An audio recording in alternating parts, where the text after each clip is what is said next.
అంతరిక్ష అభ్యాస్ దీన్ని మనము చాలా వరకు ఎక్స్పెక్ట్ చేయవచ్చు.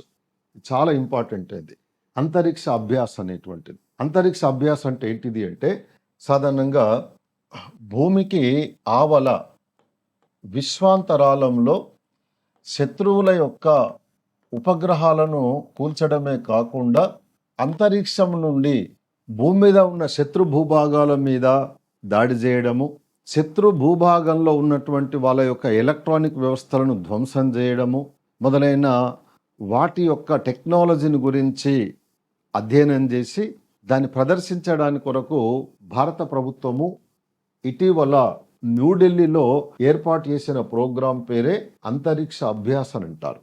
ఈ అంతరిక్ష అభ్యాస్ వల్ల మనకు ఎటువంటి ప్రయోజనం ఉంటుంది అంటే గతంలో మనము డిఆర్డిఓ చెప్పేటప్పుడు చెప్పుకున్నాం. యాంటీ శాటిలైట్ అనే ప్రోగ్రాం లేదా మిషన్ శక్తి అని చెప్పుకున్నాం. అందులో భాగంగా భూమిపై నుండి ఒక ఉపగ్రహాన్ని ప్రయోగించి అంతరిక్షంలో ఉన్న భూమిపై నుండి ఒక క్షిపణిని ప్రయోగించి అంతరిక్షంలో ఉన్నటువంటి శత్రువుల ఉపగ్రహాలను ధ్వంసం చేయవచ్చు అని చెప్పి అటువంటి ప్రోగ్రాం విజయవంతంగా నిర్వహించాం.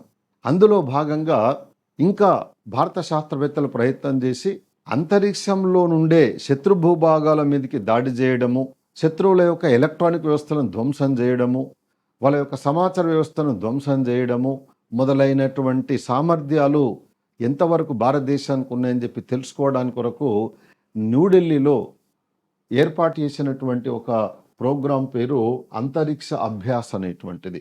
రక్షణ శాఖ ఆధ్వర్యం లోపల ఈ ప్రోగ్రాంను ఏర్పాటు చేశారు. ఇది ఒక విజయవంతమైనటువంటి ప్రోగ్రాం. ఇది ఏ పోటీ పరీక్షలైనా సరే అడగడానికి చాలా అవకాశాలు అనేటువంటివి ఉన్నాయి.